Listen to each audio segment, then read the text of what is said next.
Today we are reading Anecdotes from the Wardance Arena, a manuscript about the tournament left behind by an unknown reporter. It is filled with half-truths and exaggerations describing the amazing exploits of many contestants in a jaw-dropping manner. Since its inception, the Shinjo Wardance has consistently showcased a myriad of heroes. Yet after each tournament concludes, only the winner becomes the talk of the town, and other participants are quickly forgotten. How tragic. Although I am not a martial artist, I have long held deep sentiments from watching the clashes of heroes and the rivalries of the mighty.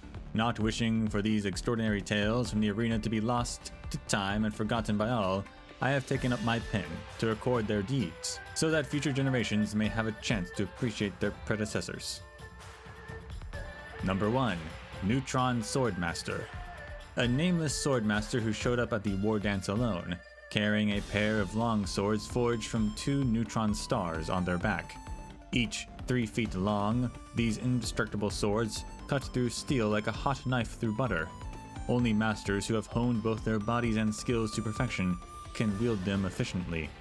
In their first match, one worthy of being hailed as a clash of the finest heroes and blades, Neutron Swordmaster faced off against an opponent wielding a blade forged from a white dwarf. The two engaged in a fierce sword fight, thoroughly enjoying themselves as they pitted their skills against each other. Little did they know, however, that the intense clash between the neutron star and white dwarf would hammer out a mini wormhole right in the arena.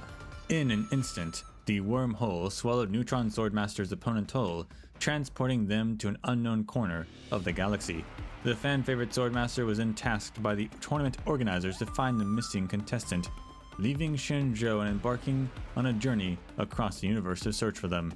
As for what comes after, that's a story for another time.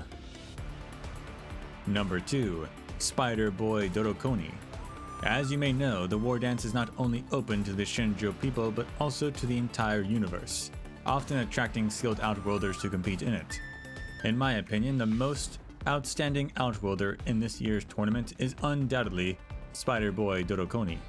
By leveraging his biological advantage and undergoing relentless training, Dorokoni can wield 8 different weapons simultaneously with his 8 arms, each using a combat technique corresponding to the weapon.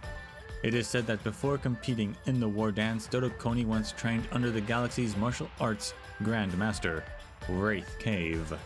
While under Wraith Cave's tutelage, Dorokoni traveled to 8 planets with extreme environments, where he eventually mastered Octo Realm, the famed ultimate technique that made him unbeatable in the arena. However, Dorokoni ultimately did not make it to the end, instead falling on the stage in his 4th match. The reason? Being a telepathic spider, Dorokoni was well past the age to be called Spider Boy. You guessed it right, he died of old age. Number 3. Void Song Whale Ulpo. If one were to ask me to name the contestant with the least showmanship in the Wardance, it would undoubtedly be Ulpo, sect master of the Void Song Whale Fist, and one of the successors to Shinjo's ancient pictographic boxing arts. Long before the tournament even began, this Vijayattara martial artist had already garnered a large following among fellow practitioners due to his outstanding skills and good looks. His famous tagline, "None can withstand a strike of the Void Song Whale Fist. If they do, then knock them out with one more." And true enough, Ulpo has perfected this technique. Compared to the eccentric moves of his fellow sect members, Ulpo's battle style is remarkably straightforward. He simply strikes repeatedly with the Void Song Whale Fist, easily overpowering opponents with sheer brute strength. While I believe that martial arts should not only be practical but also aesthetically appealing, my opinion ultimately did not matter, as Ulpo had to withdraw from the tournament due to family disputes. A true shame. Number 4. Daniil and Arumaton 14. The reason I've grouped these two together is not only because they are both Intellitrons. More importantly, they are both disciples of Wraith Cave, and possess the special ability to predict their opponent's next move. Their formidable computational power allowed them to cruise through the tournament until they faced each other. In their match, Daniil went first and started predicting their opponent's next move. In keeping up with Daniil, Arumaton 14 too began to predict the former's next move. In turn, Daniil went on to predict Arumaton 14th's subsequent move, and so forth. Eventually, the two Intellitrons entered a logic deadlock, where neither made a single move, and the helpless organizers had no choice but to carry them off the arena. Although the organizers and Xianzhou have expressed that these two contestants will retain their eligibility to participate in the next Wardance despite not finishing their match, I can't help but be concerned nonetheless.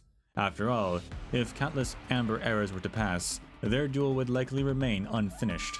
But I suppose this is a fine example of what an ancient Xianzhou martial artist once said: students taught by the same master can never outplay one another.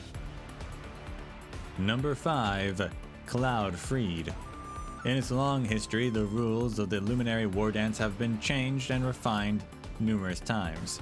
However, there are always situations that defy common sense in this vast universe, putting everyone involved in a dilemma. This is also why Cloud Freed, a contestant unknown to most, has been included in these records. Cloud Freed's age and race are unknown, and the cloud metamorphosis technique they practice is characterized by the obfuscation of the boundary between material and consciousness. The further the practitioner advances in the technique, the more incorporeal their form becomes. Up until this point, readers of these records may be inclined to think that Cloud Freed is but one of the odder contestants in the field of masters. Yet, I would implore you to read on before jumping the gun. During the final match, Cloud Freed finally attained the ultimate form of this technique. Their corporeal body was stripped away until they fully became a spiritual being. To describe this phenomenon in a scientific manner, they had turned into a mimetic entity. Cloud Freed as a mimetic entity could not attack those with material forms. Similarly, their opponent had no way of hitting them either. The two could only stare helplessly at each other in the arena. According to the competition rules, a mimetic entity is ineligible to compete. But what if the contestant had a corporeal form before stepping into the arena? This lack of clarification resulted in the organizers having a hard time determining the victor of this bout. Cloud Freed did not take this outcome to heart, however. After yelling, "I've finally done it," he flew away from the arena, never to return again.